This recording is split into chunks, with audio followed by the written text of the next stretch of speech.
ओम श्री गणेशाय नमः। आप सभी का हमारे YouTube चैनल खुशी ज्ञान सागर में हार्दिक स्वागत है। प्रिय श्रोतागण, आज बुधवार के दिन आइए सुने गणेश जी की पौराणिक कथाएं और साथ में सुनेंगे धन समृद्धि प्रदान करने वाली, बरकत देने वाली माता अन्नपूर्णा की कथा। तो इन कथाओं को श्रद्धा और भक्ति के साथ पूरा अवश्य सुनिएगा। प्रेम से बोलिए श्री गणेश भगवान की जय। बहुत समय पहले की बात है। एक गांव में एक भाई बहन रहते थे। भाई बहुत गरीब था, पर उसकी बहन पैसे वाली थी। जब बहन के ननद का विवाह था, तब बहन ने ना तो अपने भाई को विवाह में आने का निमंत्रण दिया और ना ही कोई चिट्ठी भेजी। भाई को बाहर वालों से पता चला कि उसके बहन के ननद का विवाह है। भाई ने अपने गांव वालों को बताया। तब गांव वालों ने अपने घर से चुनरी, बिछिया और साड़ी जैसा जिनसे बन पाया कन्या के लिए दिया। भाई सारा सामान लेकर बहन के गांव पहुंचा। बहन के घर जाने पर बहन की देवरानी बोली, भाभी जी, आपके भाई आए हैं। बहन ने पूछा, कैसे आए हैं और क्या पहना है? तब देवरानी ने कहा, पैदल आए हैं, फटी पगड़ी, फटी धोती पहने हैं। बहन बोली, मेरे ससुर हवेली के सामने दुकान में बैठे हैं, मुझे शर्म आती है। भाई को बोलो पीछे के दरवाजे से आए। भाई के आते ही बहन ने भाई को एक कमरे में बंद करके बाहर से ताला लगा दिया। एक तरफ लड़की का विवाह हो रहा था, गाजे बाजे बज रहे थे, अतिथियों को भोजन कराया जा रहा था और दूसरी तरफ भाई को कोई पानी तक पूछने वाला न था। तभी भाजे की बहू को दया आई और उसने दरवाजा खोल दिया। दरवाजा खोलते ही भाई वहां से भागा। 2 दिनों के भूखे प्यासे रहने के कारण उसे चक्कर आने लगे। रास्ते में एक गणेश जी का मंदिर था, वहां जाकर गिर गया और रोते रोते गणेश भगवान को अपनी व्यथा सुनाई और बोला, हे गणेश जी महाराज, आज मेरी गरीबी के कारण से मेरी सगी बहन ने मुझे धिक्कार दिया। घर जाने पर मेरी पत्नी, मेरे बच्चे जब पूछेंगे कि विवाह से क्या मिठाई लेकर आए हैं, तो मैं क्या जवाब दूंगा? तब गणेश जी को उस पर दया आ गई और गणेश जी भगवान बोले, मेरे बगीचे से ककड़ी और तरबूज तोड़कर ले जा। तब भाई ने ककड़ी तोड़कर झोला भर लिया और अपने घर गया। घर जाते ही बच्चों ने पूछा, पिताजी, बुआ के यहाँ से हम लोगों के लिए क्या लाए हैं? झोला खोलते ही छोटे तरबूज सोने के गेंदे में बदल गए। बाकी तरबूज काटे तो उनमें से हीरे मोती निकले। पत्नी बोली, आप बहन के घर से इतना कुछ क्यों लाए हैं? आपकी बहन ने हम लोगों को बहुत ज्यादा दे दिया है। भाई ने कुछ भी जवाब नहीं दिया।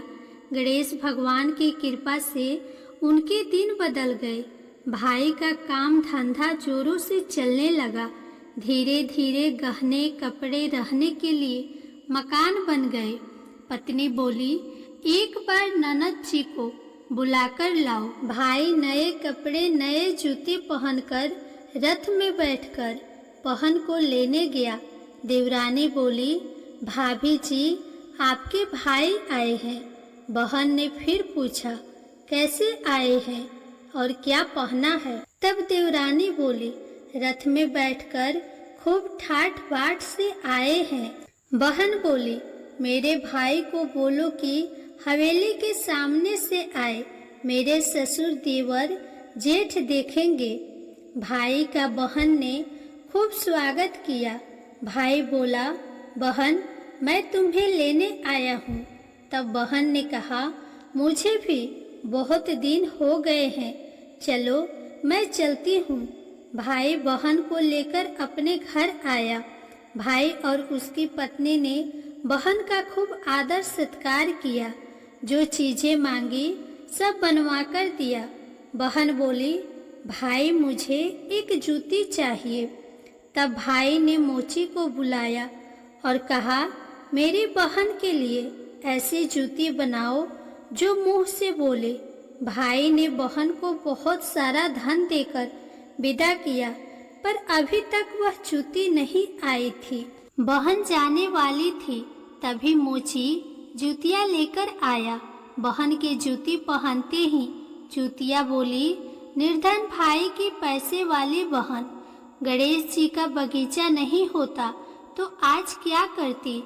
बहन तब भाई की पत्नी से पूछी, ये कहाँ से आवाज आ रही है। तभी भाई ने कहा, सुबह का समय है, कोई जीव जंतु बोल रहे होंगे। भाई ने घोड़े गाड़ी को जल्दी जाने को कहा। बहन के जाते ही पत्नी जिद करके बैठ गई कि जूतियाँ क्या बोल रही थी। तब पति ने अपनी पूरी आप बीती सुनाई कि कैसे बहन ने मुझे 2 दिन भूखा रखा, कमरे में बंद कर दिया था। भांजे की बहू ने दरवाजा खोला, तब मैं बाहर आया और गणेश जी के शरण में जा पहुंचा। गणेश जी की कृपा से हमारे दिन बदले हैं। उसने अपनी पत्नी को सारी बात बताई।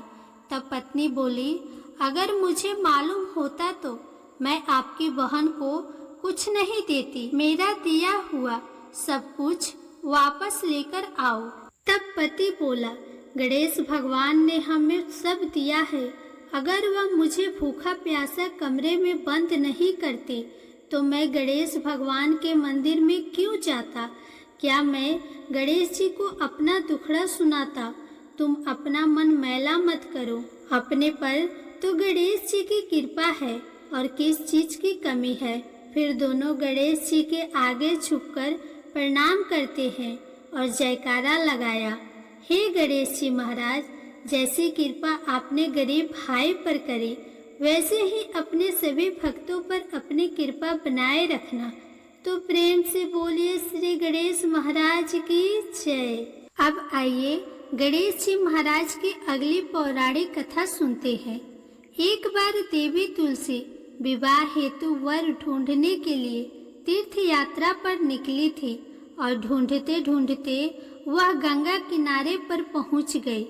उस वक्त गणेश भगवान गंगा किनारे तप कर रहे थे। उन्हें देखते ही देवी तुलसी उन पर मोहित हो गई और उनके मन में गणेश भगवान से विवाह की इच्छा उत्पन्न हुई। फिर देवी तुलसी ने गणेश जी के पास जाकर उनका ध्यान भंग कर दिया। आंखें खोलने के बाद गणेश भगवान के सामने देवी तुलसी खड़ी थी, लेकिन सामने एक स्त्री है, इसलिए अपने क्रोध को नियंत्रण में रखकर गणेश भगवान ने पूछा, आप कौन है देवी और मेरा ध्यान भंग करने का क्या कारण है। जवाब में देवी तुलसी ने अपने परिचय के साथ गणेश जी से विवाह की बात कर ली।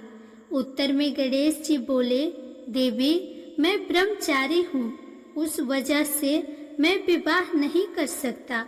अपने विवाह प्रस्ताव के लिए ना सुनने के बाद देवी तुलसी क्रोधित हो गई और उन्होंने गणेश जी को श्राप दे दिया कि उनका ब्रह्मचर्य टूटेगा और उनके 2 विवाह होंगे।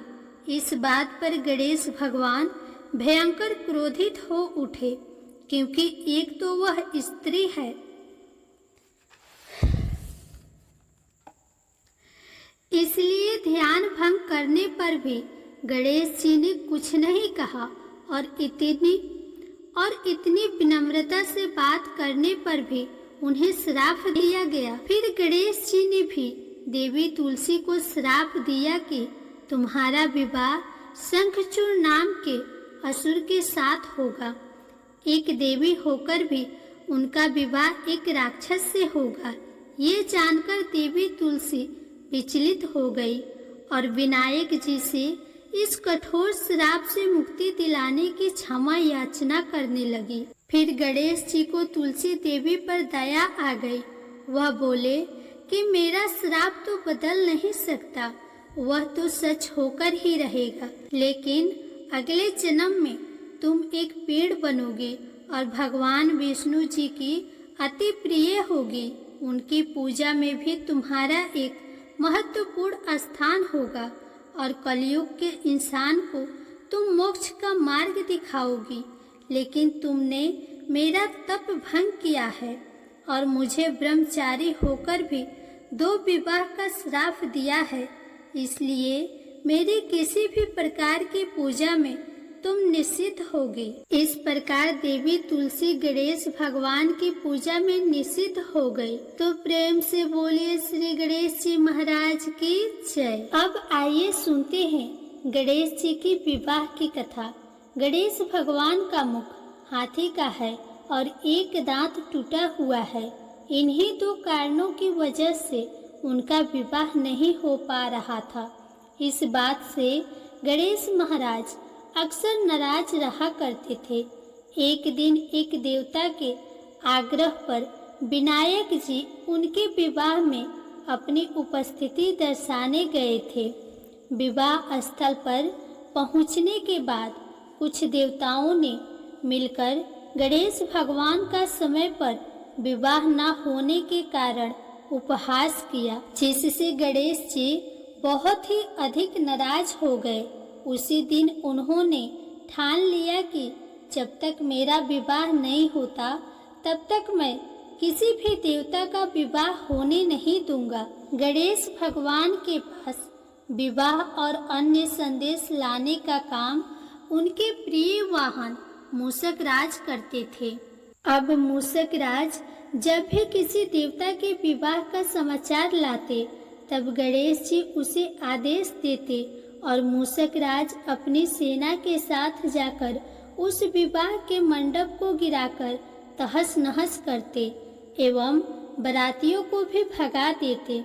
इस तरह गणेश जी और मूषक राज की मिली भगत की वजह से किसी भी देवता का विवाह नहीं हो रहा था। गणपति जी के व्यवहार से तंग आकर सभी देवी देवता भगवान शिव और माता पार्वती जी के पास पहुंच गए और इस विराट समस्या का समाधान मांगने लगे। भगवान शिव और माता पार्वती ने कहा कि इसका हल तो आपको केवल ब्रह्मा जी के पास ही मिल सकता है। कृपा करके आप ब्रह्मलोक को जाएं। माता पार्वती और महादेव को प्रणाम करके सभी देवी देवता ब्रह्मा जी के पास प्रकट हुए। देवताओं की समस्या को ठीक से सुनने के बाद ब्रह्मा जी ने अपनी योग शक्ति से 2 कन्याओं का निर्माण किया। इन दोनों कन्याओं का नाम था रिद्धि और सिद्धि। वह दोनों ब्रह्मा जी की मानस पुत्रियां थीं। उन्हें लेकर ब्रह्मा जी गणेश महाराज के पास गए और उनसे अपनी पुत्रियों को ज्ञान एवं शिक्षा प्रदान करने का निवेदन करने लगे।